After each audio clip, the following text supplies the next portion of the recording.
Quelle que soit la malédiction, que ça soit venant de ce pays, ça va être brisé. Ça va être brisé. Nous devons enlever tout ce qui peut bloquer, tout ce qui peut être un obstacle au message que je voudrais vous apporter. C'est commencer d'abord par la réparation. Quand on a réparé, on met la fondation, on fait monter les murs. Le Seigneur dit que nous le volons par les dîmes et les offrandes. C'est pour cela que nous sommes sous la malédiction. Oh, pour enlever la malédiction, et il faut commencer à payer sa dîme. Parce que la réparation va amener le salut, va amener la vie, va amener la paix. Et la dette devrait être payée. Nous aurons fini ce programme. L'histoire de quelqu'un va changer. L'histoire de cette église va changer.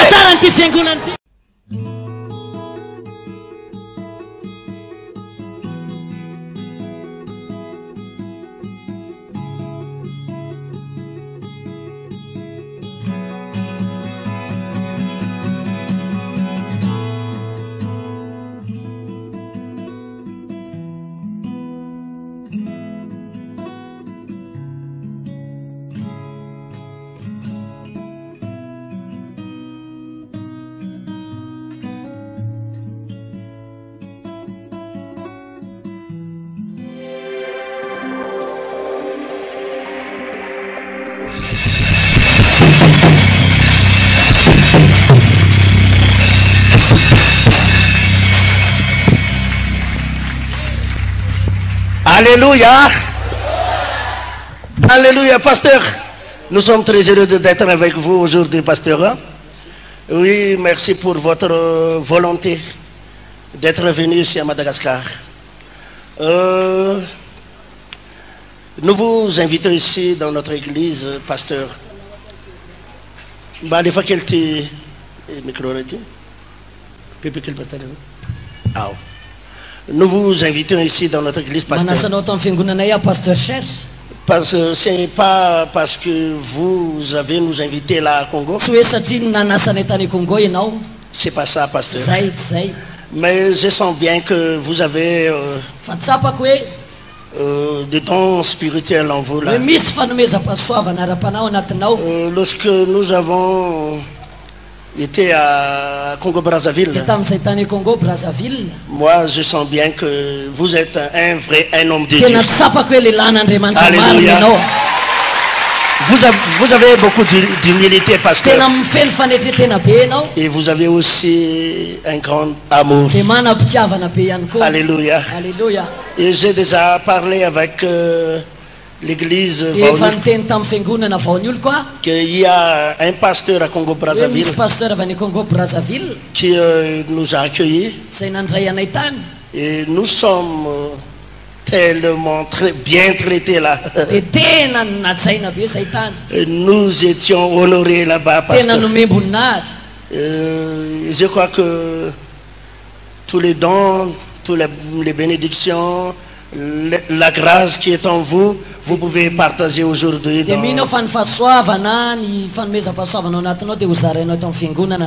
Amen, pasteur. Amen. Que Dieu vous bénisse. Nous avons une grande soif de l'enseignement, parce que nous voudrions encore aller loin, pasteur. Alors, comme j'ai déjà constaté à Congo-Brazzaville que la plupart des membres des églises sont tous et c'est pas par un hasard ça, pasteur. Mais je crois que à travers la parole de Dieu, l'enseignement que vous allez porter aujourd'hui, notre église aussi, il y aura une grande transformation. Et vous êtes un instrument de Dieu qui va bouleverser notre église. Alléluia. Que Dieu vous bénisse, pasteur. Je n'aurai beaucoup de choses à dire, pasteur. Oui, c'est à vous le micro, pasteur. Que Dieu vous bénisse.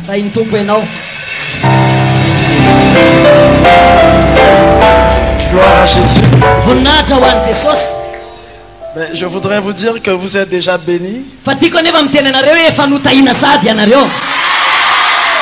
Que le Dieu de paix vous bénisse abondamment. Je voudrais d'abord dire merci à l'Éternel, le Dieu créateur de l'univers visible et invisible, le Père de notre Seigneur Jésus-Christ. Que la gloire soit rendue à notre Dieu.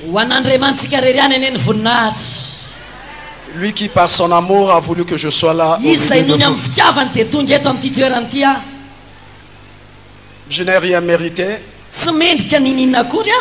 Ce n'est que la grâce de Dieu.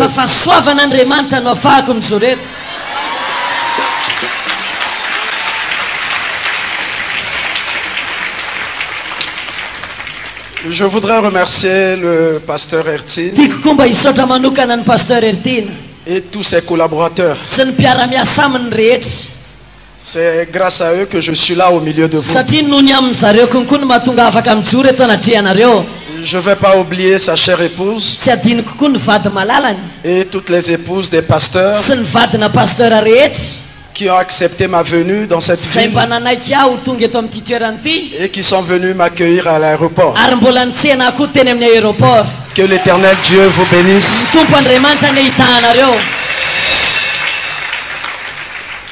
Je voudrais aussi remercier ma sœur, parce que c'est grâce à elle que j'ai connu le pasteur. Maman Grâce, que le Seigneur te bénisse.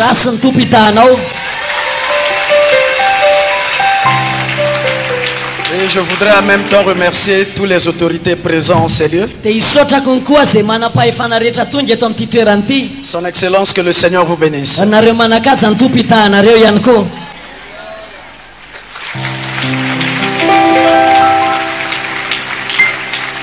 Et en même temps, je voudrais vous bénir, peuple de Dieu. Parce que si vous n'étiez pas là, nous n'allons pas prêcher l'évangile de Dieu. J'ai beaucoup de respect pour vous et surtout beaucoup d'amour. Que le Seigneur vous bénisse abondamment.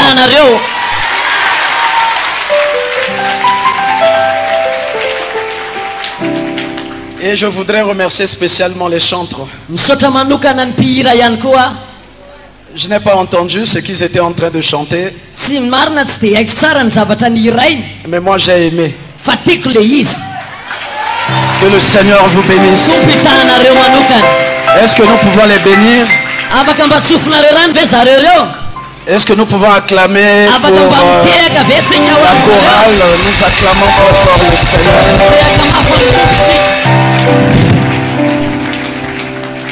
Et je voudrais aussi remercier le pasteur Jerry. Que Dieu te bénisse. Oh, mais vous n'avez pas acclamé assez pour lui.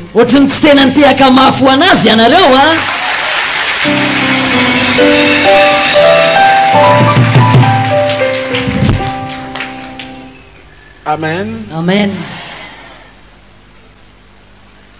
Je voudrais chanter.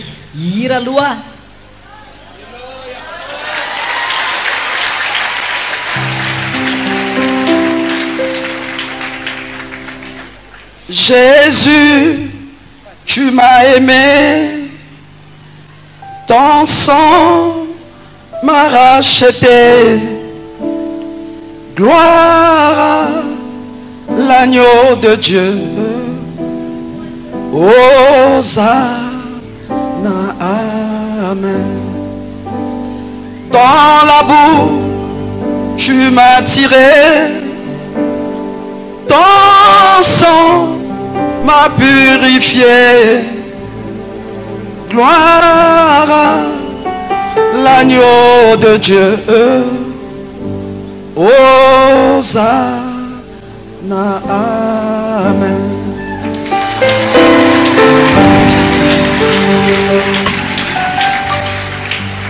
Garde-moi, ô Seigneur, fidèle à toi.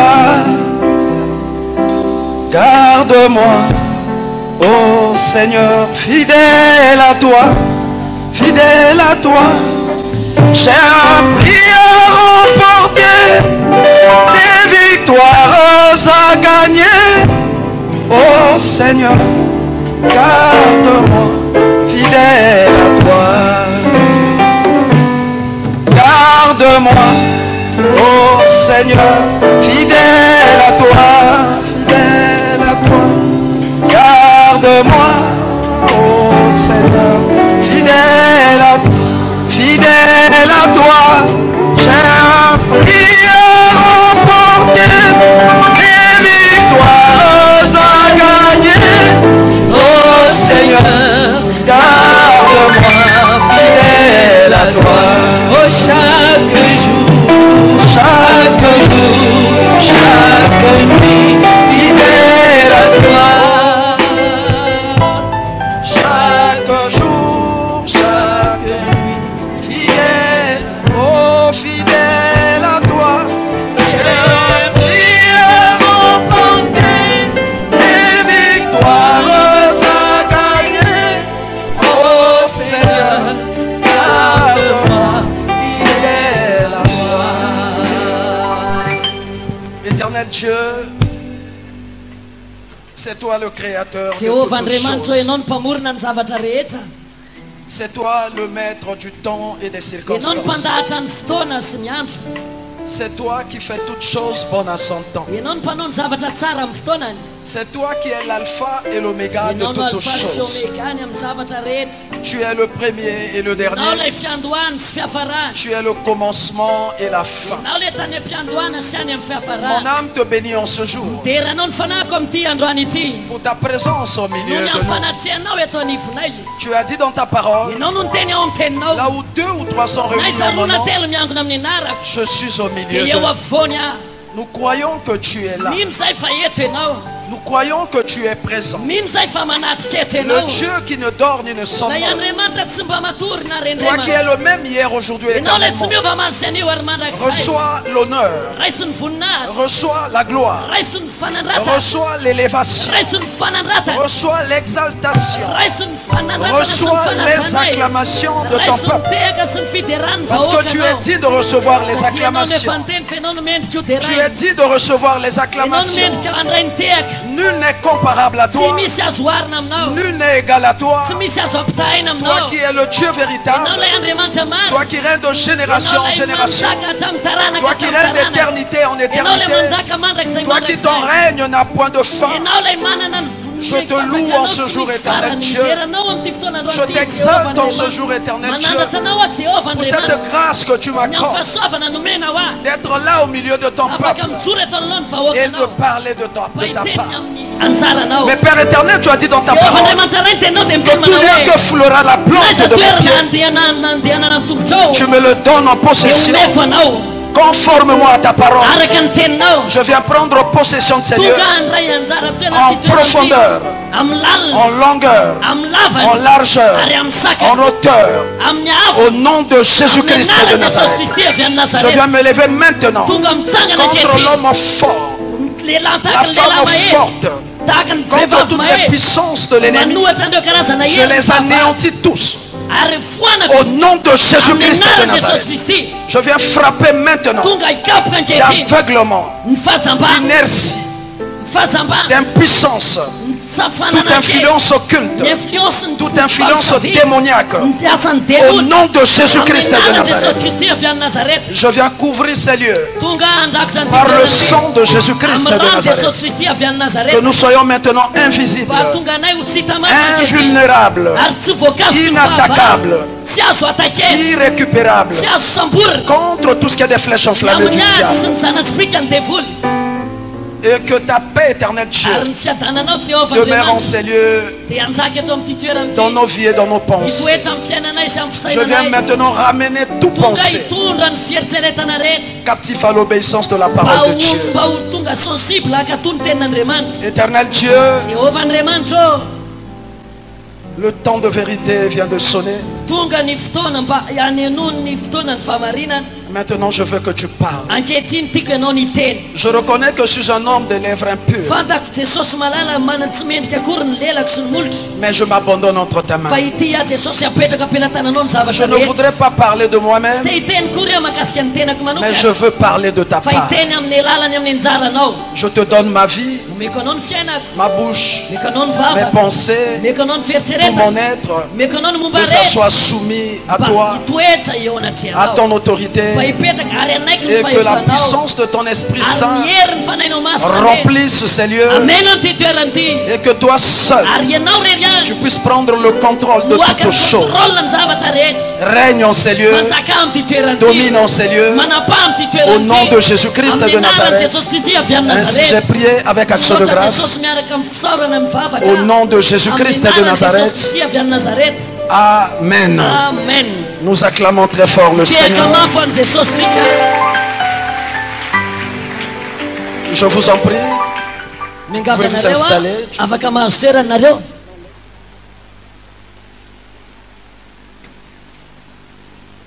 Gloire à Jésus. Encore une fois de plus, soyez bénis. J'entends pas vos amens. Qu'un vivant soit béni ce matin.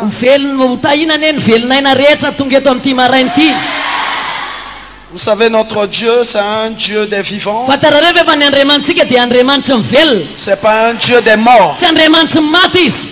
Et comme tu es vivant, reçois cette bénédiction. Que les vivants disent Amen. Vous savez, Amen veut tout simplement dire ainsi soit-il. Celui qui est d'accord avec moi, qui dise Amen. Gloire à Jésus. Nous allons acclamer pour le roi des rois, le Seigneur des seigneurs. Il est digne de recevoir les acclamations. Non, je ne vous ai pas demandé d'applaudir, mais je vous ai demandé d'acclamer. Nous devons acclamer le roi des rois. On n'acclame pas le roi assis. On acclame le roi debout en poussant des cris de triomphe.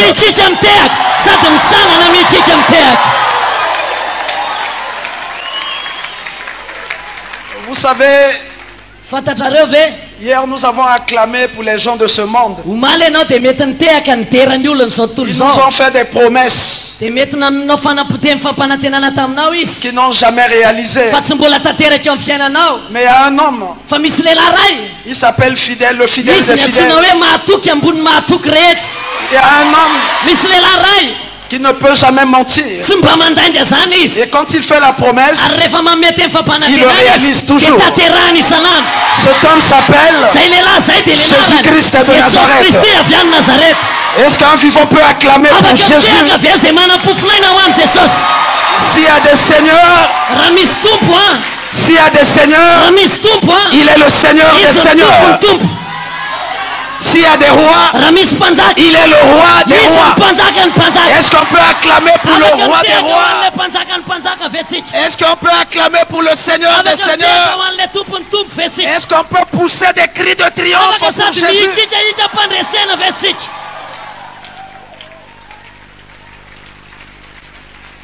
Ça va venir. Nous allons tous rester debout. Et chacun va prendre sa Bible. Nous devons honorer la parole de Dieu. C'est notre constitution. C'est notre code de la route. Tout est là dans la parole de Dieu. C'est pour cela que nous devons honorer cette parole. Je vais demander aux enfants de Dieu, aux ministres de Dieu, les ambassadeurs de Dieu, de se tenir debout et d'écouter la lecture de la parole. On va lire d'abord le livre on va lire dans le livre de Proverbes d'abord. Proverbe 10, le verset 22.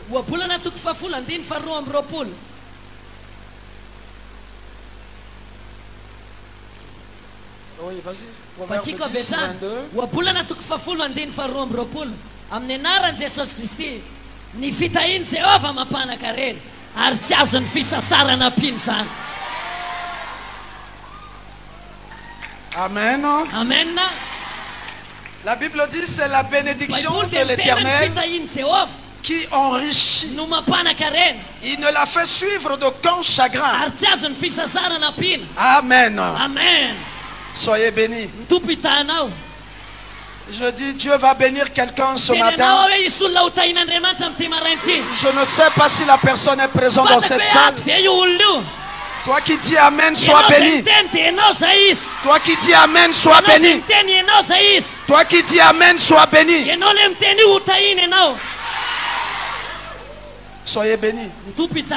Je vous en prie. Vous pouvez vous installer. Bien-aimés dans le Seigneur,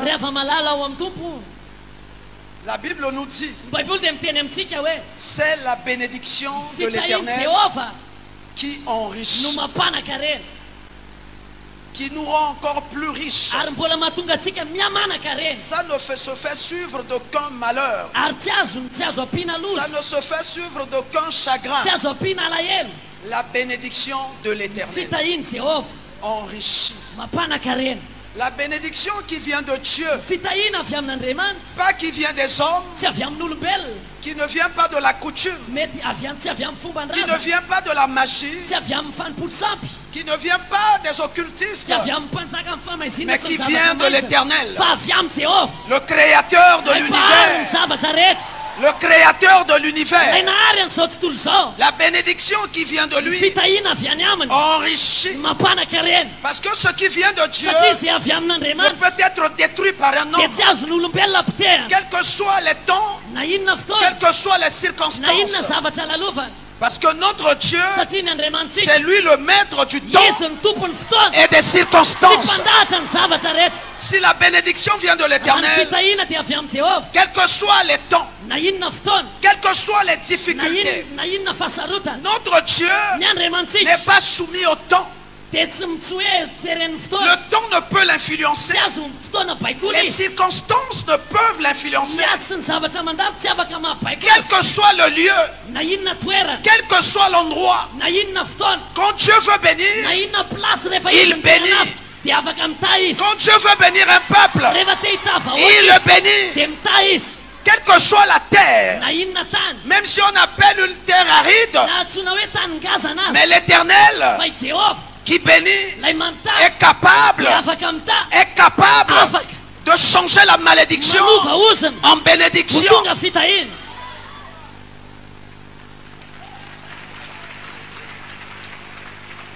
C'est la bénédiction de l'Éternel qui enrichit. Il ne la fait suivre d'aucun chagrin. Mais malheureusement, nous allons nous rendre compte qu'il y a un souci. Et c'est ce souci que nous allons traiter. La Bible nous dit, c'est la bénédiction de l'Éternel qui enrichit. Beaucoup de nous bien-aimés avons eu à témoigner que Dieu m'a béni. Dieu m'a donné un travail.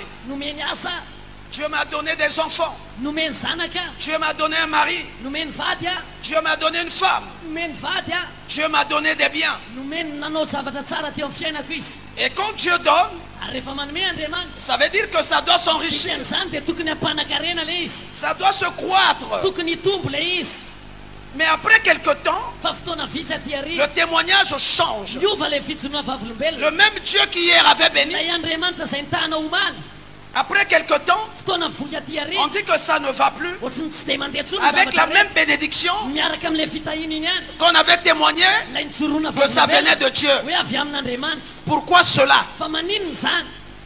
Or, la Bible nous confirme que la bénédiction qui vient de l'Éternel enrichit. Ça ne se suit pas par des chagrins. Je ne peux pas te donner un travail et ce travail-là soit suivi des chagrins. Je ne peux pas te donner un mari et que ça soit suivi des chagrins. Je ne peux pas te donner de l'argent que ça soit suivi des chagrins. Mais d'où vient le chagrin? Pourquoi après avoir reçu la bénédiction de l'Éternel, le chagrin se pointe, les difficultés sont là? Mais quand je repars dans la parole, quand je lis ma Bible, le Seigneur dit, c'est sa bénédiction qui enrichit.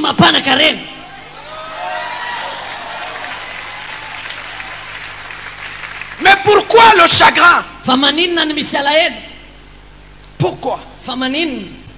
Et pourtant, ce qui vient de Dieu est béni.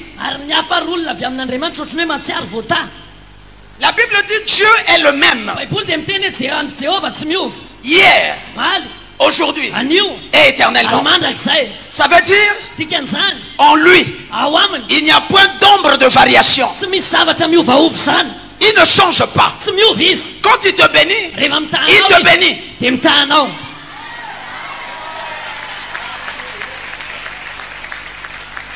Le Dieu qui nous a créés, il nous connaît mieux que nous-mêmes. Il connaît ton demain, ton lendemain. Il connaît jusqu'au jour où tu mourras. Seconde, minute. Il sait tout ce que tu es capable de faire après 10 ans. Donc rien ne peut surprendre Dieu. Ta vie ne surprend pas Dieu. Ce que tu peux faire demain ne peut jamais surprendre Dieu. Mais malgré cela, Dieu t'a choisi et Dieu t'a béni.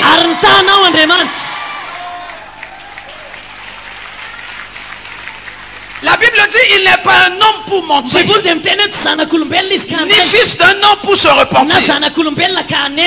Parce que bien aimé, quand Dieu promet te bénir, si lui l'a déjà dit que je vais te bénir, ne crois pas que ça cause de tes efforts que Dieu va te bénir. Non. Parce qu'il sait que tu n'es qu'un homme. Il sait tes limites. Il connaît tes faiblesses.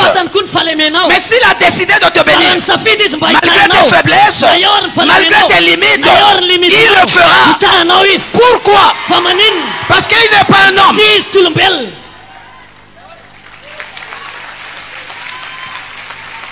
Parce qu'il n'est pas un homme qui peut se repentir.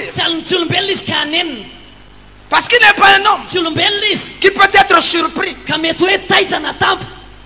Parce qu'un homme peut te surprendre. Un homme peut te promettre, je vais faire ceci demain pour toi. Et si tu commets seulement une maladresse, il change d'état. Il regrette. Je voulais bien, mais je suis déçu de toi. Mais pas Dieu. Parce que Dieu te connaît. Quand il décide de te bénir, il va le faire. Il va le faire. Il va le faire. Je dis il va le faire. Ce qu'il a promis faire, il le fera. Rien sur cette terre ne pourra l'arrêter. Aucun sorcier ne pourra l'arrêter. Quelles que soient les circonstances de la vie. Mais ce qu'il a promis faire, il le fera. Je dis à quelqu'un il le fera. Non, je dis à quelqu'un il le fera. Ce que Dieu t'a promis, il le fera. Si c'est le mariage, tu l'auras. Si c'est le travail, de l'élévation, tu l'auras. Est-ce qu'il y a quelqu'un qui est d'accord avec moi? Est-ce qu'il y a une personne qui est prêt à recevoir cette bénédiction? Allez, reçois ta bénédiction ce matin.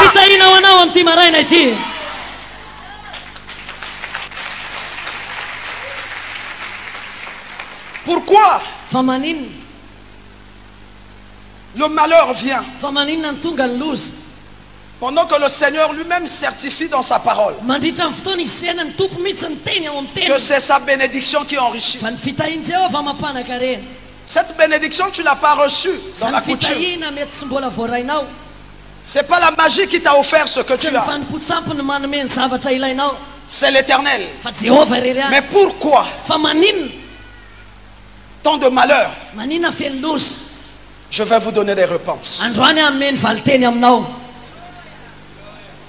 Nous allons lire la parole de Dieu dans le livre de 2 Samuel. Le verset 24. Non. Samuel verset 12. 13 à 19.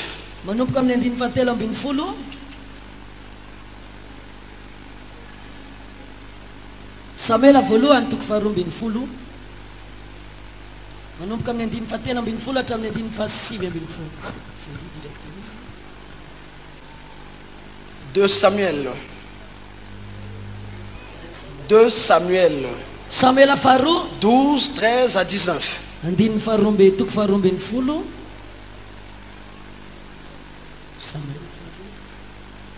Oui, vas-y. Fatiko avetrany amin'ny anarany Jesosy Kristy Tompo. Samuel faharoa toko faharoa ambin'ny folo andiny fahatelo ambin'ny folo hatramin'ny andiny fahasivy ambin'ny folo amin'ny anarany Jesosy. Dia hoy Davida tamin'ny Natana, efa nanota tamin'i Jehovah ary hoy koa Natana tamin'ny Davida, Jehovah efa nanaisotra ny heliko aho ka tsy ho faty ianao. Nefa noho ny nampitenenanao ratsy ny fahavalon'i Jehovah amin'izany zavatra izany, dia ho faty tokoa ny zaza izay ateraka ao. Ary Natana nody tany an-tranony, ary Jehovah namely ny zaza izay nateraky ny vadiny Ora tamin'ny Davida, ka dia narary be ny zaza. Ary nifona tamin'Andriamanitra ho an'ny zaza Davida, dia nifadianina sady niditra ka nandro tamin'ny tany nandritry ny alina. Ary ny olona tao an-tranony nitsangana nakao aminy ampiarina azy amin'ny tany, nefa tsy nety izy sady tsy nety niara-ninakanina taminy. Ary noho nandray fotoana dia maty ny zaza. Ary ny mpanompony Davida natahotra ilaza ny nahafatesany zaza aminy, fa hoy ireo, indro fony mbola velo laza ny zaza raha niteny taminy sika dia tsy noenono ny feo atsika, koa ataotsika hoana no filaza aminy nahafatesany zaza, fa ndrao hanimba teny izy. Ary noho nitany Davida fa nitakoritsika ny mpanompony, dia fantany fa maty ny zaza, ka hoy izy tamin'ny mpanompony, maty va ny zaza? Ary hoy ireo, maty. Amen. Amen. On vient de nous lire l'histoire du plus grand roi d'Israël qui est David.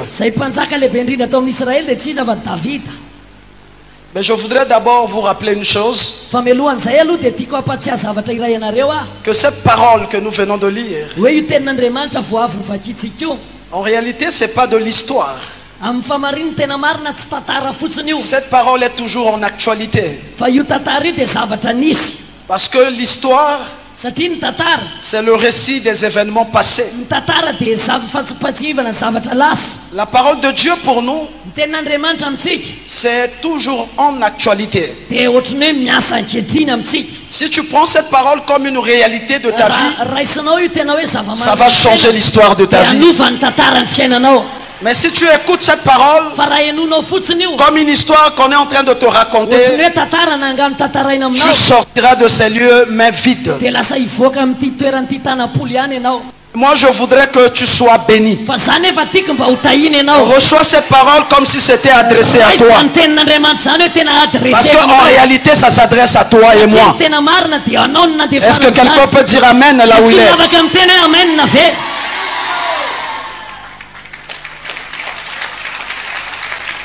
J'étais en train de vous dire que nous allons trouver des réponses par rapport à ce problématique que nous voudrons résoudre. de Proverbe 10, 22, la Bible nous dit que c'est la bénédiction de l'Éternel qui enrichit. Il ne l'a fait suivre d'aucun chagrin. Mais nous remarquons qu'il y a plus de chagrin dans nos vies. Si on est béni aujourd'hui, on n'a pas assez de temps pour se réjouir de cette bénédiction. Après quelques temps, ce sont les pleurs. Et pourtant hier on était content qu'on a eu un travail. Hier on était content. Le commerce a prospéré. Hier on était content que Dieu nous a donné des enfants. Mais qu'est-ce qui se passe après? Pourquoi on n'arrive pas à jouir totalement? Pendant que Dieu nous appelait pour la bénédiction. Christ est allé à la croix pour nous. Il a crié que tout est accompli. Il a accompli sa mission. Après la résurrection, il a dit aux disciples, tout pouvoir m'a été donné. Il a récupéré le pouvoir entre les mains de l'ennemi. Nous avons confessé Jésus-Christ. Nous le proclamons tous les jours. Mais il n'y a pas de changement. Est-ce que Dieu a changé? Or la Bible nous dit, il est le même hier, aujourd'hui et éternellement. En lui, il n'y a point d'ombre de variation. Mais on sent comme si Dieu a changé. Mais si nous lisons la parole, on se rend compte qu'en Dieu, il n'y a point d'ombre de variation. Donc s'il n'y a pas de souci du côté du Seigneur, c'est qu'il y a un souci quelque part. C'est pour cela, bien aimé, à la lumière des Écritures, je vais maintenant vous partager ce souci là, lié avec mon propre témoignage. Nous parlons de David, ce grand roi d'Israël, choisi par le Seigneur Dieu lui-même, qui met par la prière. On pouvait invoquer Jésus comme fils de David. Donc David n'était pas n'importe qui en Israël. Mais cet homme David, qui était devenu roi, un jour, il a convoité la femme d'autrui, Bathsheba. Il ne s'est pas arrêté là. Il est allé jusqu'à tuer son mari. En le faisant, il a provoqué la colère de Dieu. Parce qu'il se croyait parfois plus privilégié que les autres. Au point où il a commis cette abomination devant le Seigneur. Dieu en colère va envoyer son serviteur Nathan auprès de David. Le prophète Nathan, avec sagesse, va aller aborder David. Je voudrais ouvrir une parenthèse. Même quand Dieu te donne une révélation, il faut demander la sagesse. Comment la présenter? Vous savez, les hommes même des révélations où on leur dit Dieu m'a dit que tu es béni. Là il dit amen sans difficulté. Mais si tu viens lui dire Dieu m'a dit tu mourras, là tu risques de chercher la bagarre.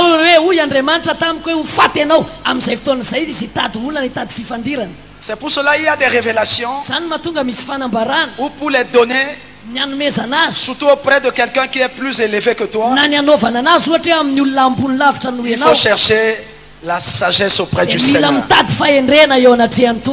Nathan est allé auprès du roi, pas pour dire que Dieu m'a envoyé. Toi regarde ce que tu as fait, tu vas mourir. Nathan a dit non. Cet homme là c'est un roi. Il a plein pouvoir en lui. Si je pars lui dire ces choses là telles que Dieu me les a dit, bien que c'est Dieu qui m'envoie, il va me tuer. Il ne sera pas content. Parce que c'est lui le roi. Mais il faut que je sois sage. Que je trouve les mots qu'il faut. Pour que je ne provoque pas sa colère. Bien que la révélation vient de Dieu. Mais il faut que je sois sage.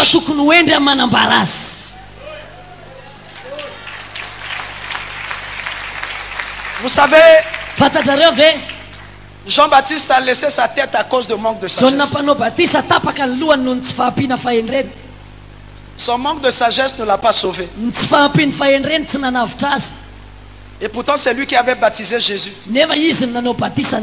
Jésus pouvait bien le protéger. Parce que ce qu'il avait dit était vrai. Mais comme ça avait manqué de sagesse, il était en face d'un roi qui avait plein pouvoir.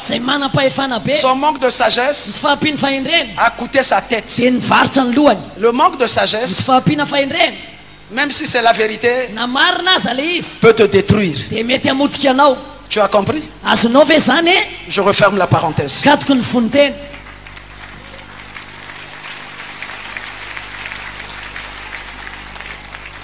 Surtout les hommes de Dieu. Ne crois pas que parce que tu es homme de Dieu, tu peux aller auprès d'une autorité, lui dire des choses qui vont lui choquer. Il peut te créer des problèmes. Pour avoir la sagesse. Nathan est allé auprès de David. Il me dit, Dieu m'envoie vers vous.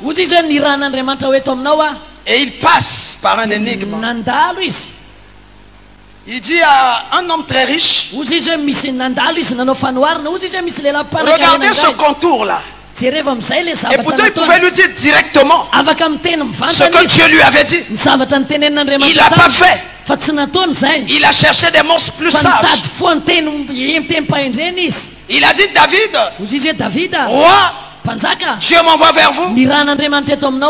Il y avait dans une ville, il y avait un roi.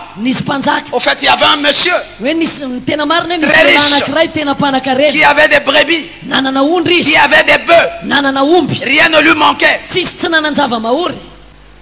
Mais au côté, tout près de lui, il avait un voisin qui n'avait rien du tout. Un seul brebis que lui chérissait, qui était tout pour lui.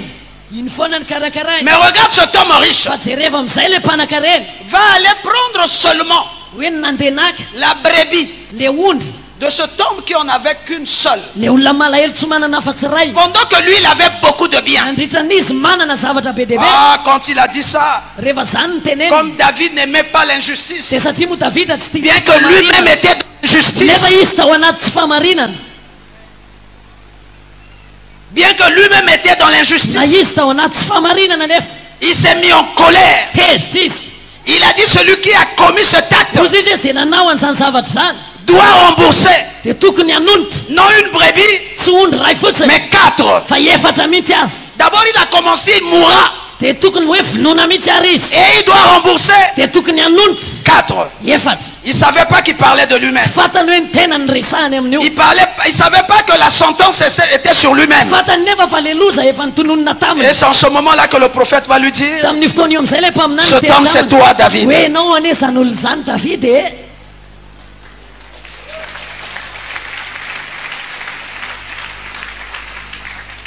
David, quand il a compris que c'était lui, il s'est repenti. La première étape, la repentance. Quand on est touché, on se rend compte qu'on a mal fait, qu'on a mal agi, on se repent, on regrette ce qu'on a fait. C'est ce que David a fait. Et ça lui a épargné la mort.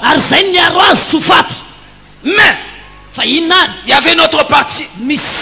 C'est cette partie que je voudrais vous partager. Nous connaissons tous la repentance. Nous faisons souvent la repentance. Et souvent on s'arrête seulement là. Mais nous oublions une chose plus capitale, plus importante, qui est au-delà. Ça s'appelle la réparation.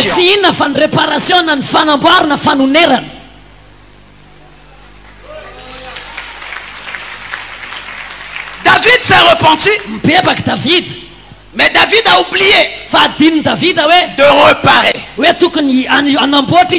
s'est repenti. Dieu a éloigné la mort. Mais ce péché-là avait des conséquences. Dieu avait dit, le fait qu'il a blasphémé son nom, il allait vivre des conséquences très fâcheuses. Ses enfants allaient se rebeller contre lui, allaient coucher même avec ses concubines. Ça, c'était les conséquences. Mais pour enlever ces conséquences, il fallait que David passe à la réparation. Nous devons savoir une chose, que la repentance, le pardon, arrête la mort. Mais bien aimé, ça ne repart pas les dégâts. Ça ne repart pas. La réparation ici devait se passer en restituant la brebis, une brebis qu'il avait prise à 4 brebis. Et pourtant il avait dit, mais lui c'est pas ce qu'il avait fait. C'est pas ce qu'il a fait. Il n'a pas réparé. Il s'est repenti. Il s'est arrêté là. Mais il n'est pas passé à la réparation. Et les conséquences ont suivi la vie de David. Il fallait qu'il paye cet affront. Ses enfants se sont rebellés contre lui parce qu'il devait payer cela. Pourquoi payer? Nous devons savoir une chose, que Dieu est juste. Quand tu fais mal à quelqu'un, ne crois pas que seulement ta repentance va effacer complètement tout. Là, Dieu va devenir un Dieu injuste. Même le monde reconnaît cela. On dit le tout se paye ici-bas. Ça veut dire si tu as fait quelque chose de mal et que tu n'as pas réparé, tu dois automatiquement payer cela. C'est ça la justice de Dieu. Ne crois pas que si tu fais mal à quelqu'un, comme il ne prie pas, tu fais seulement la repentance et Dieu va oublier. Il dit c'est fini. Non, Dieu va t'épargner de la mort. Mais les conséquences de l'humiliation, tu vas les payer. La Bible dit dans le livre de Galates 6 à 7, 6 le verset 7, on ne se moque pas de Dieu. Ce qu'un homme a sémé, il le moissonnera. Il y a des choses que tu subis aujourd'hui. Ce sont les conséquences du mal que tu as eu à faire aux autres. Dieu t'a pardonné par tes repentances. Il t'a épargné de la mort. Mais les conséquences, tu dois les payer.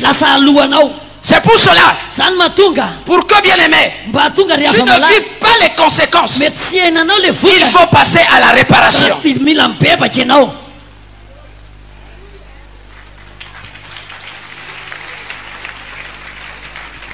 Bien aimé dans le Seigneur, il y a des années de cela, je sers Dieu aujourd'hui plus de 20 ans.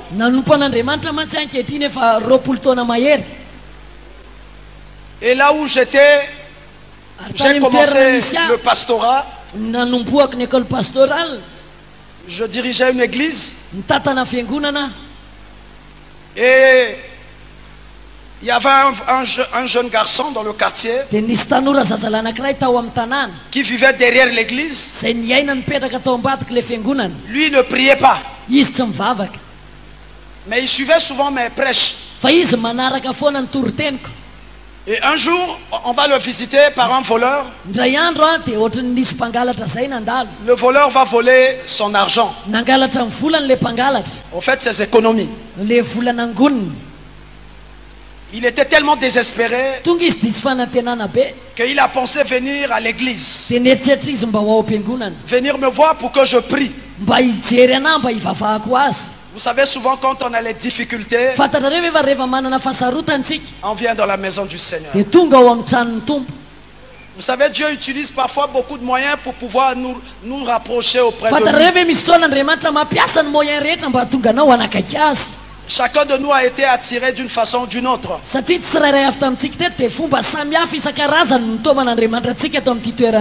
Peut-être que tu étais venu à cause d'une maladie. C'est un moyen que le Seigneur avait utilisé. Peut-être qu'on t'avait volé quelque chose. Peut-être qu'à cause du mariage. Peut-être qu'à cause des enfants ou de des études. Mais tu dois savoir une chose. Ce n'est qu'un moyen que le Seigneur a utilisé. Parce que Dieu a besoin de toi.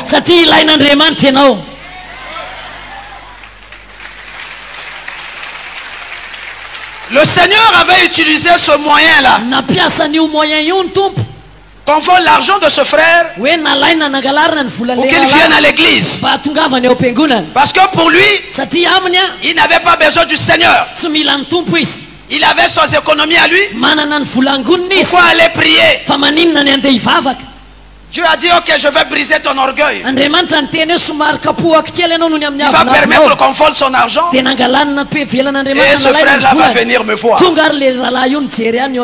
Il est venu me voir. J'ai prié. Ce n'est pas que j'avais plus d'onction. Mais Dieu m'a utilisé seulement comme instrument. Quand j'ai prié, la personne qui avait pris son argent lui a remis son argent.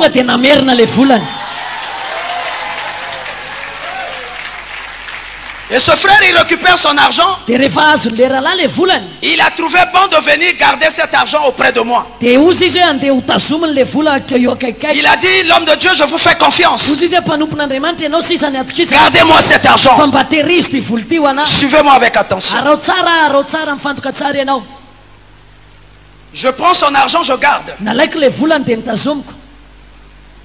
L'argent est resté avec moi. Bien aimé, je voudrais vous dire une chose sûre et vraie. La délivrance est une réalité.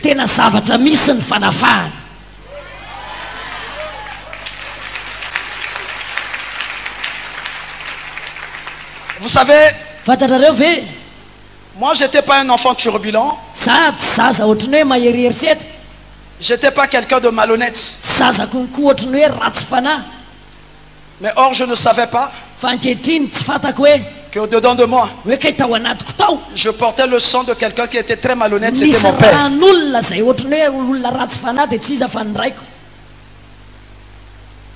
Et quand le moment où cette condamnation devait agir dans ma vie, sans le savoir, pendant que je suis déjà serviteur de Dieu, j'ai pris l'argent de ce frère-là. J'ai mangé son argent. Après quelque temps, il dit, bon ben moi je veux récupérer mon argent. J'ai quelque chose que je voudrais faire avec. Si tu peux me donner mon argent. J'en avais plus. J'ai fait attendre le frère. Il avait tellement confiance en moi qu'il ne faisait qu'attendre jusqu'à ce qu'il va se rendre compte qu'il n'y avait plus rien. L'âme de Dieu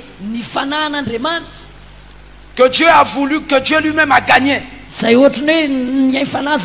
l'ai détruit. Je l'ai détruit. Comme j'étais tellement aimé à l'église.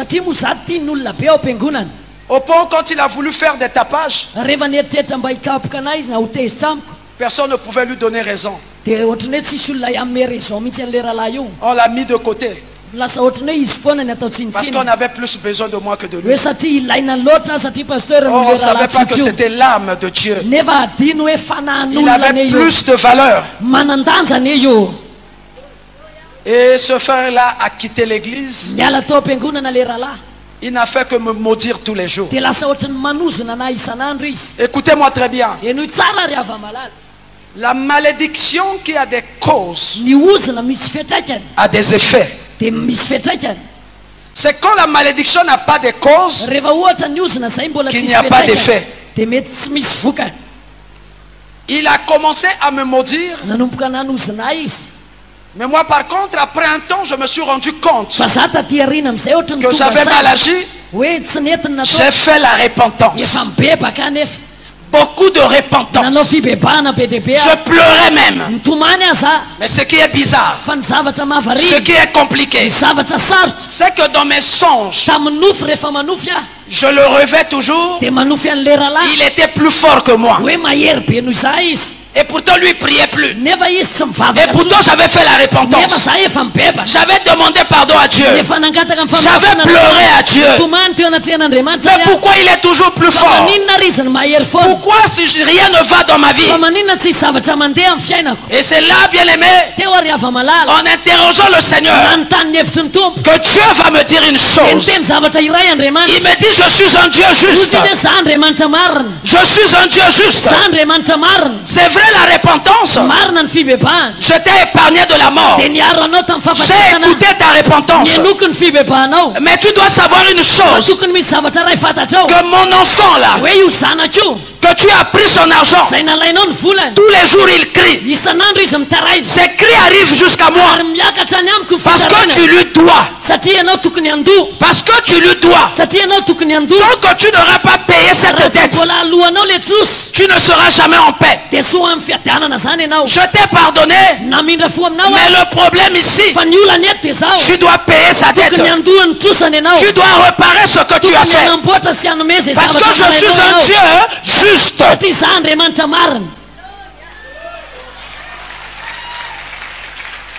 Dieu n'est pas injuste.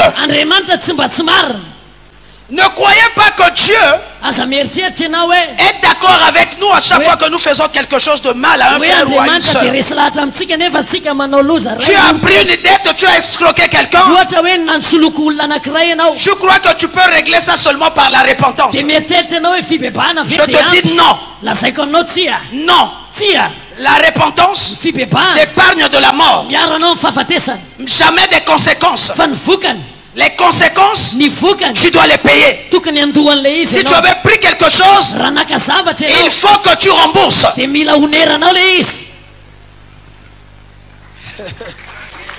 C'est dur, hein? Dieu va me dire. Il me donne un exemple. Il dit, regarde, tu es dans la voiture.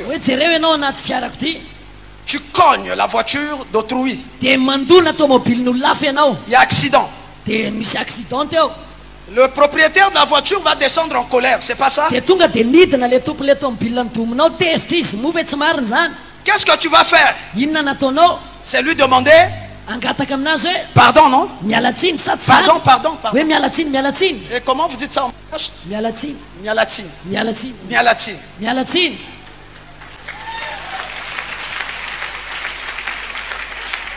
Et quand vous allez demander pardon, ça va calmer, non? Ça va calmer la personne. Maintenant, il faut commencer à faire les constats. Après constat fait, qu'est-ce qu'il faut faire? Il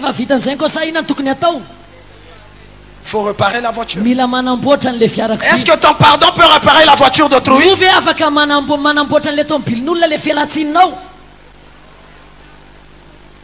Est-ce que ton pardon peut payer la dette? Pour que la personne oublie cet événement fâcheux, qu'est-ce qu'il faut faire?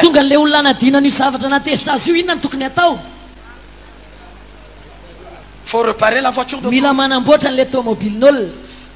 tu n'as pas réparé, même si tu l'avais calmé par le pardon, à chaque fois qu'il verra ces dégâts-là, il va se souvenir de toi. Et quand il se souviendra de toi, il va commencer à te maudire. Oh, la malédiction avec cause a des effets.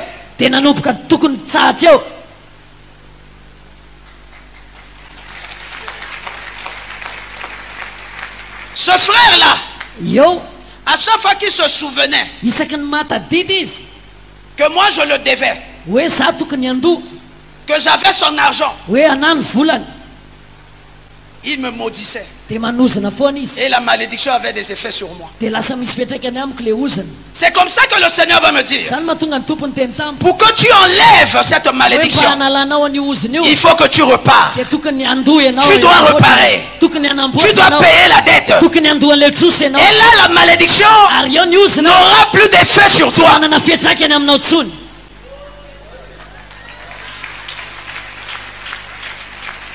Vous savez, nous traînons la malédiction sur nous. Beaucoup de malédictions.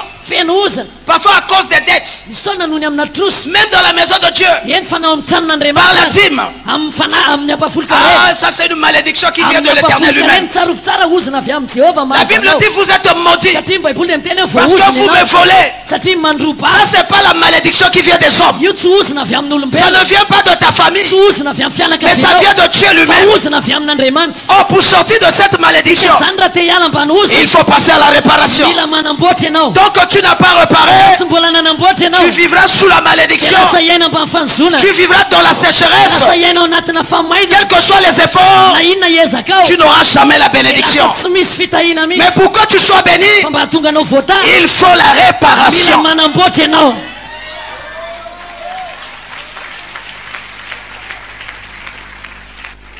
Vous savez, le Seigneur va me dire ceci. Tu dois payer la dette. Pour que tu sois épargné. J'ai dit merci Seigneur. J'ai dit ok. J'ai trouvé le montant. J'ai pris la plus belle tenue que j'avais, avec une paire de chaussures, tout ce qu'il fallait. Ça c'était comme pour la réparation. Et la dette, j'ai pris son argent, j'ai mis les intérêts dessus. J'ai cherché ce frère là.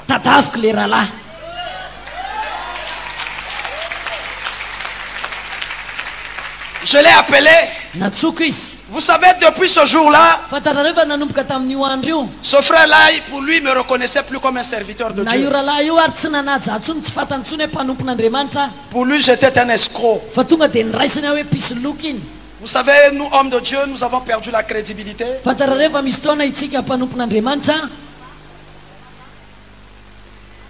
ok. Excusez. C'est pas parce que nous sommes hommes de Dieu que nous devons être malhonnêtes. Nous devons apprendre à être honnêtes. Vous savez, ce frère, pour lui, je n'étais plus homme de Dieu. J'avais perdu tout le respect, la considération. Au point où quand je l'ai appelé au téléphone, il ne voulait même pas. Je lui avais demandé pardon, mais ça ne suffisait pas. Au point où je l'ai supplié, je lui ai dit, je t'appelle pas pour te demander seulement pardon, mais je voudrais payer ta dette. Et c'est comme ça qu'il est venu à la maison. Il est venu à la maison. Quand je l'ai regardé, j'ai dit, si je fais la prière et que je dis Amen, il ne va jamais dire Amen, parce qu'il est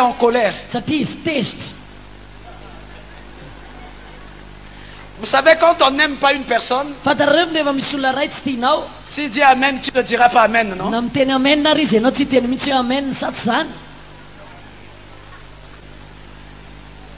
Amen veut dire je suis d'accord.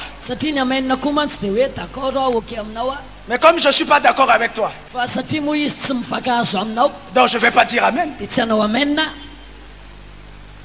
Je n'ai pas fait la prière. Je suis rentré dans la chambre. J'ai pris l'argent. J'ai pris le sac. Et je me suis approché de lui. Je lui dis, frère, une fois de plus, je voudrais te demander pardon. J'ai été très méchant. Tu as souffert à cause de moi. Mais aujourd'hui, j'ai pris la décision de te restituer ce que j'avais pris et en même temps te bénir.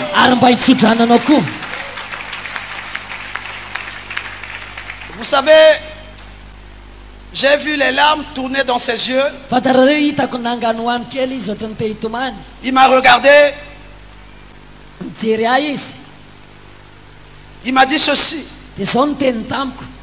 Après tant d'années qu'il ne me reconnaissait plus comme homme de Dieu,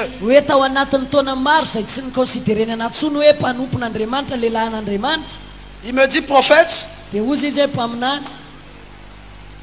j'étais très en colère contre toi. Je te maudissais tous les jours.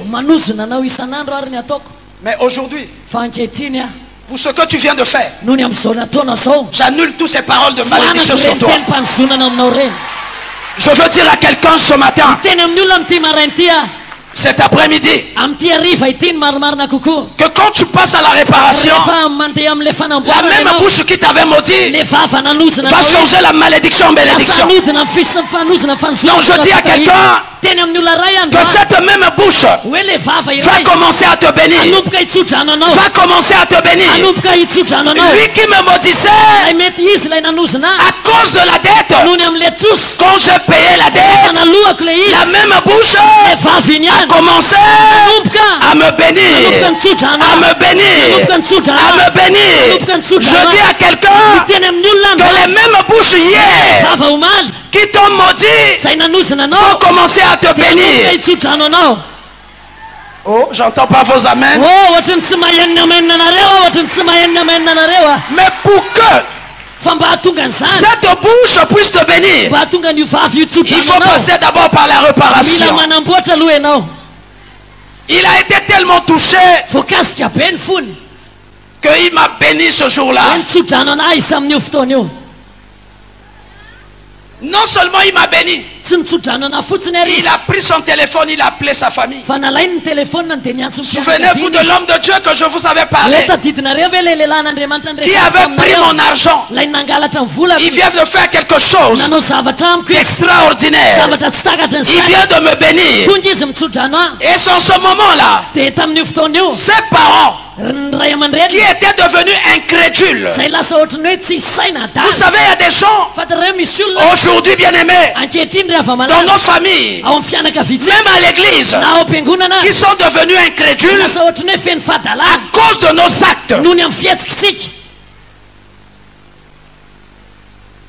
Mais quand, bien aimé, tu vas commencer à réparer tes dégâts dans le quartier, dans ta famille, à l'église. Bien aimé, le langage des gens vis-à-vis de toi, ça ne sera plus un langage de condamnation, mais un langage de bénédiction. La Bible dit celui qui paie ses dettes s'enrichit. David avait une dette à payer que lui n'a pas payé, et ça lui a causé beaucoup de difficultés. Tu as une dette d'une façon ou d'une autre. Ça peut être vis-à-vis de tes parents. Ils t'ont élevé. Ils t'ont rendu des services. Et comment est-ce que tu agis à leur égard? Tu dois savoir une chose. Si quelqu'un t'a fait du bien, tu es son prisonnier. Donc tu ne lui as pas encore fait du bien. Ça, nous devons le savoir. Si quelqu'un t'a rendu service, ne t'arrête pas seulement en lui dire que Dieu te bénisse. Tu dois le payer. Ne faites pas travailler les gens gratuitement. Il ne faut jamais le faire. Je vous dis la vérité. Il ne faut jamais le faire. Si quelqu'un a travaillé pour toi, il t'a rendu un service, il faut le payer. La Bible dit l'ouvrier mérite quoi?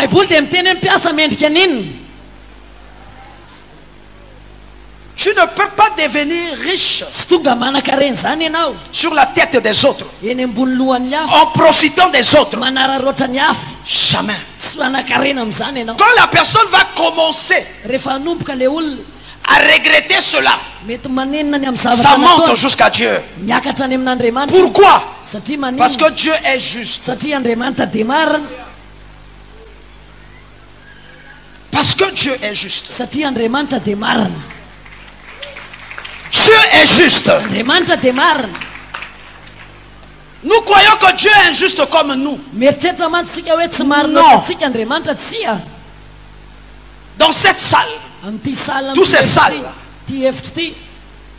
si tu as des dettes, commence par les payer. Tu veux être libre? Paye les dettes.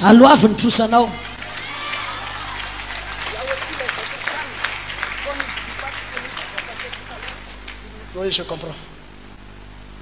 Si tu dois à quelqu'un, comme moi hier, je veux te donner un conseil. Passe à la réparation. Si tu veux que la bénédiction de Dieu soit enrichie dans ta vie, paye la dette. Et la malédiction n'aura plus d'effet sur ta vie.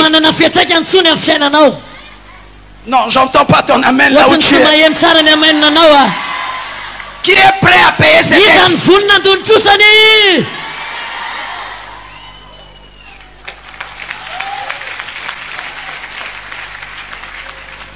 Qui est prêt à payer ses dettes? Quand j'ai payé mes dettes, l'histoire de ma vie a changé. L'histoire de ma vie a changé. Je dis à quelqu'un, cet après-midi, commence par payer tes dettes. L'histoire de ta vie va changer. Je dis l'histoire de ta vie va changer. Non, j'entends pas ton amen. Je dis l'histoire de ta vie va changer.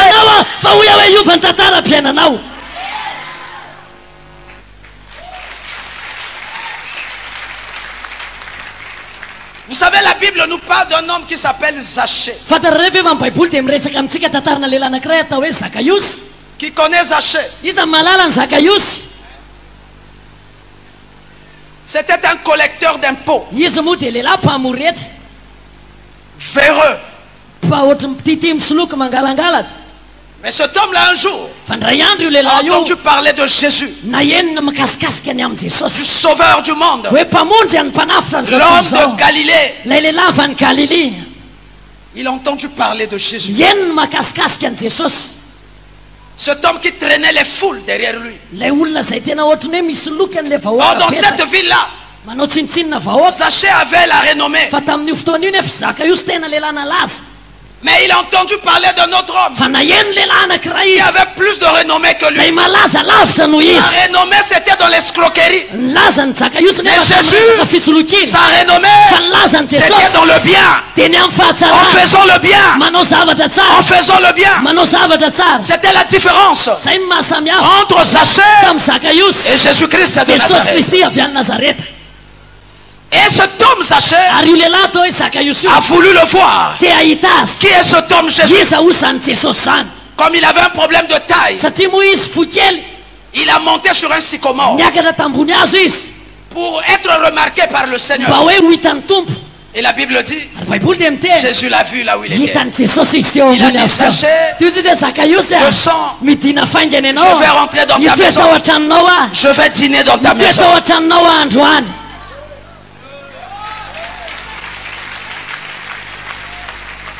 Mais regardez bien aimé, Jésus est entré dans la maison de Zachée. Mais dans la vie de Zachée, il y avait des problèmes. Le salut était déjà là. Devant la porte. Mais Zachée n'avait pas encore le salut. Et pourtant Zachée c'est déjà dans sa maison. Bon nombre de nous, nous avons Jésus dans nos maisons. Est-ce que le salut est déjà entré? Mais à quel moment le salut est entré? C'est quand Zachée s'est levé. Zachée a dit ceci. Si j'avais pris un brebis, je vais rembourser combien? 4. Comme avait dit David. Je vais réparer. Je vais réparer.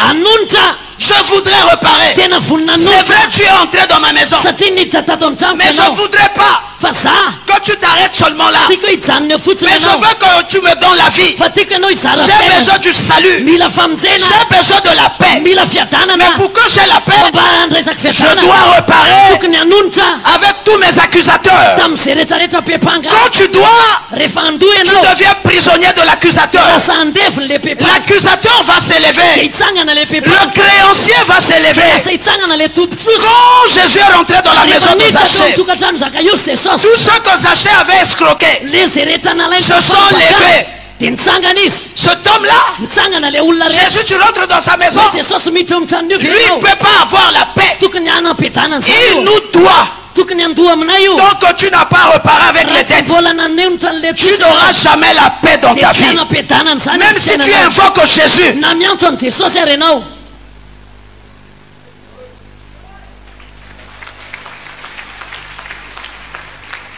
Même si tu invoques Jésus. Jésus était dans la maison de Zachée. Mais tous ceux que lui l'avait escroqué se sont levés. Zachée a compris pour que la paix rentre dans ma maison là. Pour que le salut entre dans ma maison. Il faut que je règle cette histoire. Il faut que je paye ces dettes là. Je dois les payer avec intérêt. Je dois réparer tous les dégâts que j'ai eu à faire. Tu as détruit la vie des autres. C'est vrai, tu es venu à Christ. Est-ce que tu as réparé? Zachée s'est levé. Si j'avais pris 1000 francs, je vais payer 4000. Quand il a dit cela, le Seigneur a dit, voilà, c'est ce que j'attendais. Zachée, maintenant là, aujourd'hui là, le salut, le salut, la paix vient de rentrer dans ta maison. Oh, j'entends pas ton amen là où tu es.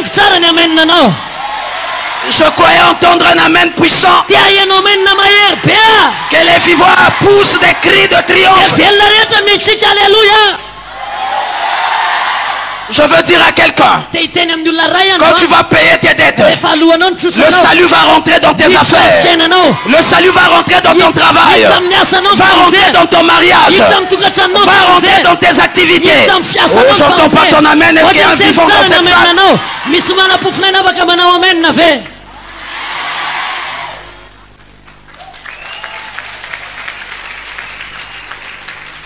Quand Zachée a décidé de payer, le Seigneur lui a dit, aujourd'hui, maintenant, le salut vient d'entrer dans ta maison. Dans ta maison. Dans ta maison. Dans ta maison. Non, j'entends pas ton amen.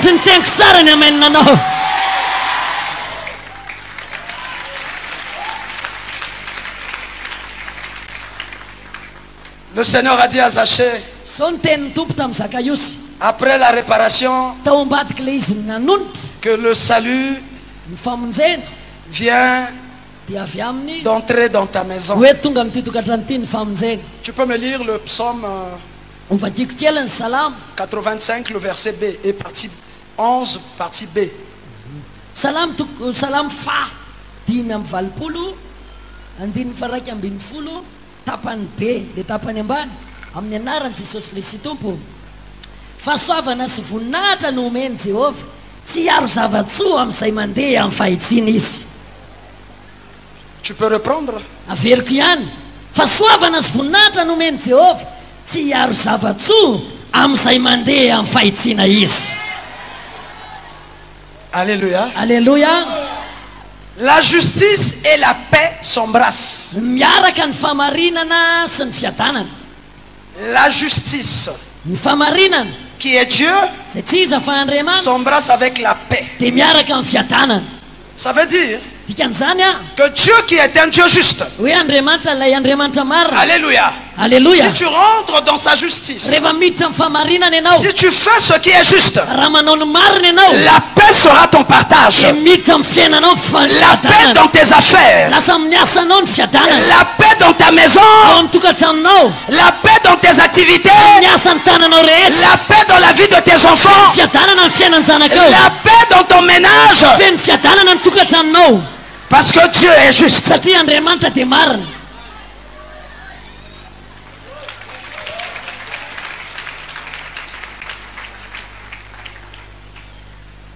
Je voudrais qu'on avance étape par étape. Tiako mba ohatrany hoe androso par étape mihitsy. Vous avez souvent écouté le message sur la repentance. Matetika mantsinareo dia mentory-teny fampianarana ny amin'ny fibebahana. Je suis venu avec une mission d'abord de compléter le message. Fa tonga nefa ny mission dia ohatrany hoe ameno anampy an'izany fampianarana. Ce qui manquait à la repentance, zavatra tsy ampy amin'ny fibebahana, la réparation. Dia ny fanamboarana na ny fanonerana. Parce que la réparation satria ny fanonerana va amener le salut, dia mitondra famonjena, va amener la vie, mitondra fiainana, va amener la paix, mitondra fiadanana, va enlever tout ce qui donne à l'ennemi le droit sur ta vie. Manala reo karazana accès ny fahavalo rehetra. Remarquez-vous même notre Seigneur Jésus, il pouvait seulement dire merci et puis c'est fini. Non, je voulais dire, il pouvait dire tout simplement pardon pour nous et puis nous sommes libérés. Mais la dette devait être payée. Et pourtant il pouvait s'arrêter seulement au pardon. Mais pourquoi il est allé jusqu'à mourir?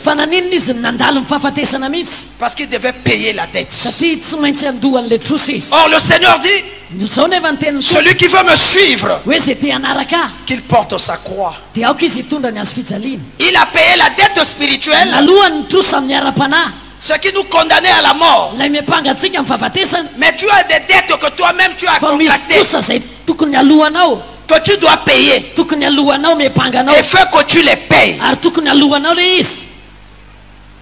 La repentance va t'épargner de la mort, mais la réparation va amener le salut. Va amener le salut. J'entends pas ton amen, j'ai dit va amener le salut.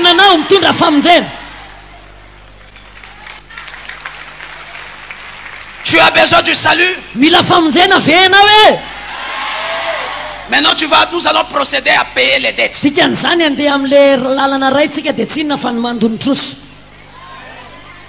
Vous êtes prêts? Ok, qui reconnaît qu'il a une dette?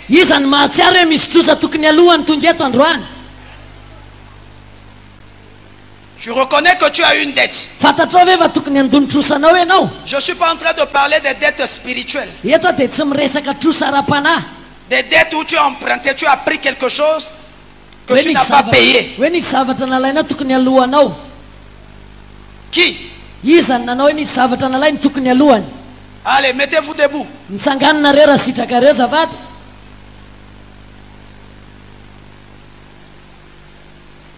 Sache que tu es prisonnier de la personne que tu dois.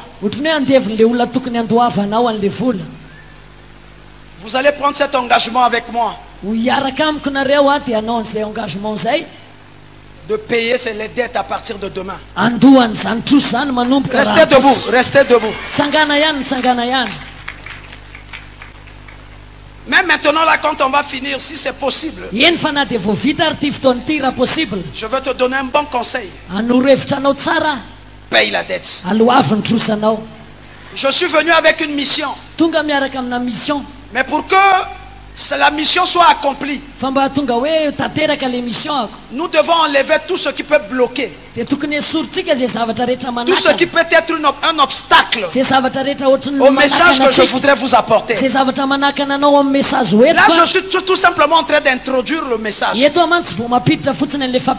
C'est commencer d'abord par la réparation. Quand on a réparé, on met la fondation, on fait monter les murs. Je vous promets que quand nous aurons fini ce programme, l'histoire de quelqu'un va changer. L'histoire de cette église va changer. J'ai dit l'histoire de cette église va changer. Ah non, j'entends pas vos amens là, vous êtes. Ok. Je reconnais que tu as une dette. Tu dois à quelqu'un. Tel que tu es debout. À partir de ce soir, jusqu'à la fin de ce programme, débrouille-toi de payer la dette. Maintenant écoutez-moi. Si tu dois à une personne qui n'est plus, il est mort, tu ne sais pas là où le trouver, prends cet argent là, tu mets dans l'enveloppe, tu viens avec ça ici à l'église. Moi je vais prier pour vous.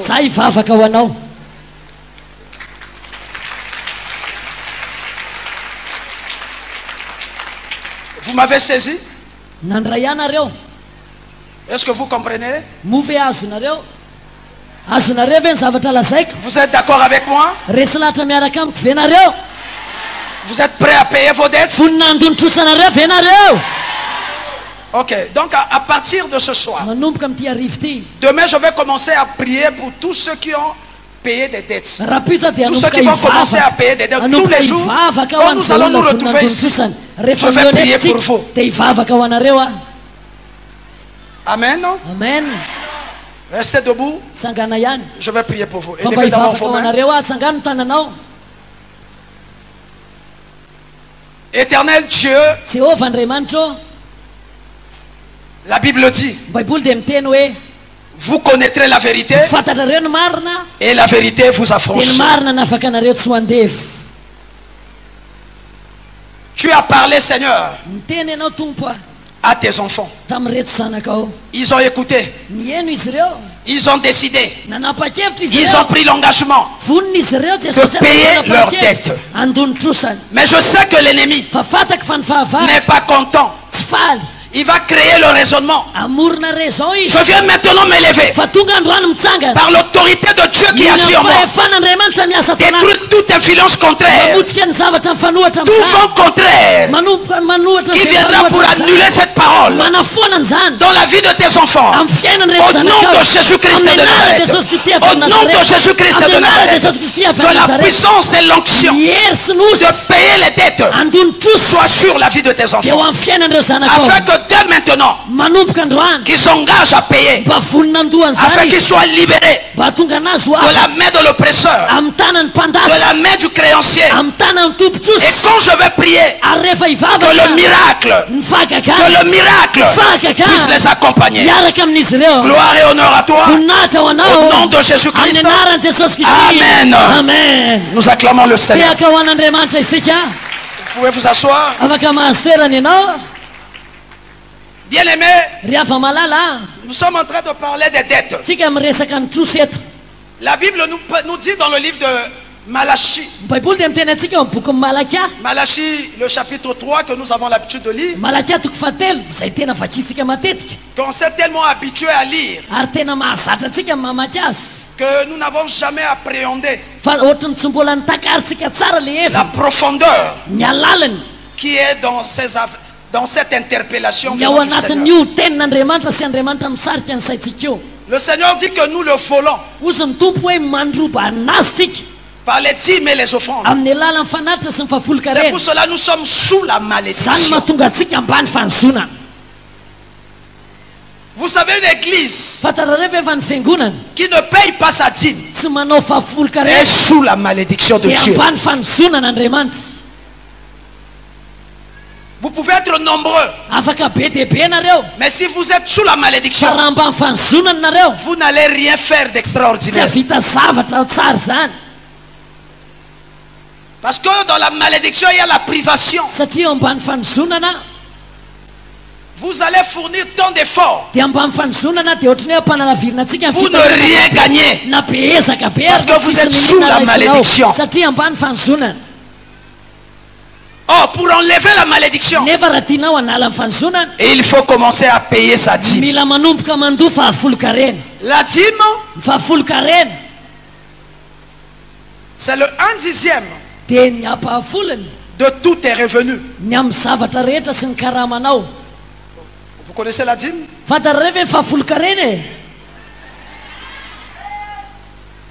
Ils connaissent la dîme, non? Vous savez qu'il faut payer la dîme?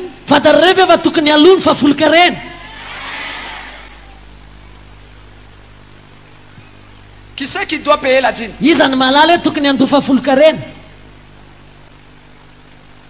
Bien.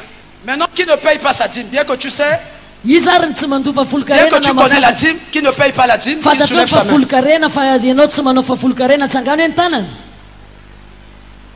N'aie pas honte. Quand tu soulèves ta main, tu es vrai devant le Seigneur. Et quand je parle de la dîme ici, de ceux qui payent la dîme, ce sont ceux qui payent régulièrement. Ça veut dire qu'ils respectent sa dîme. Tout ce qu'il a, il prélève la dîme. Pas ceux qui, quand ils donnent aujourd'hui, demain ils volent. Celui qui est fidèle, je parle bien, celui qui est fidèle à la dîme, qu'il soulève sa main. Si tu es fidèle, je dis si tu es fidèle. Si tu n'es pas fidèle, ne soulève pas ta main.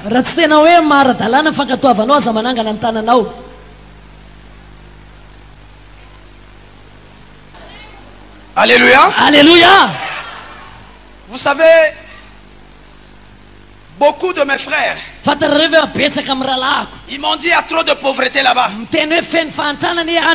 Tu ne peux pas supporter. Tu vas aller souffrir.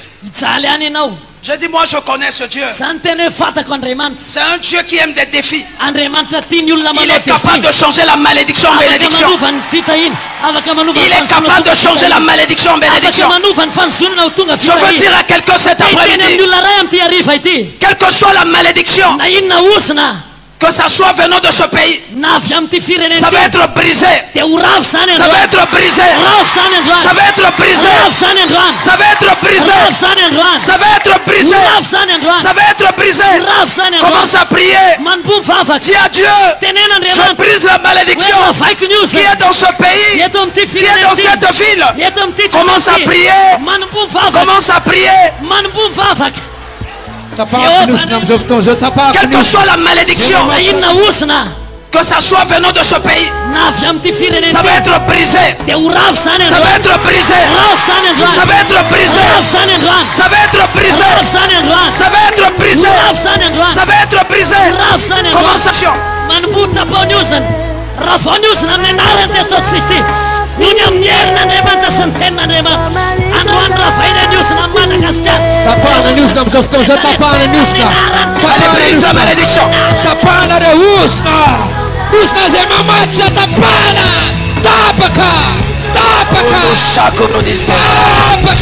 la malédiction. Je viens briser la malédiction.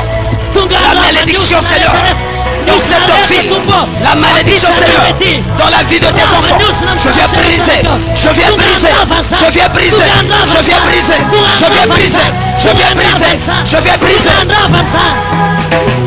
Quelle que soit la malédiction, que ça soit venant de ce pays, ça va être brisé. Ça va être brisé. Ça va être brisé. Ça va être brisé. Ça va être brisé. Ça va être brisé.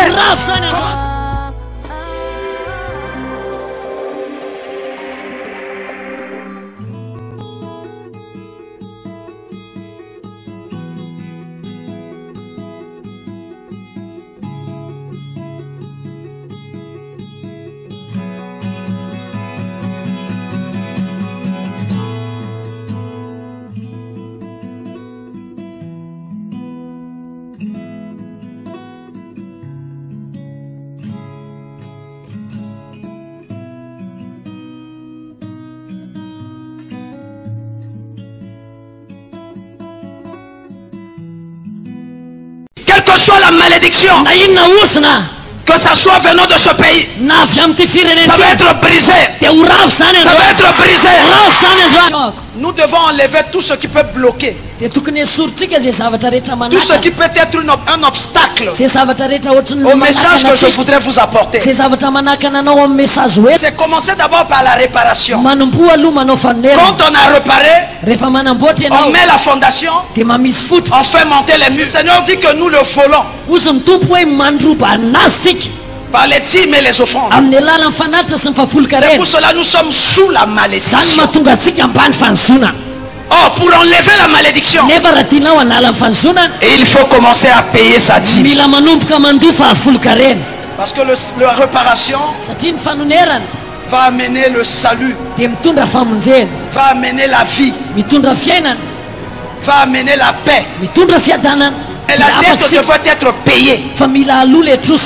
Nous aurons fini ce programme. L'histoire de quelqu'un va changer. L'histoire de cette église va changer.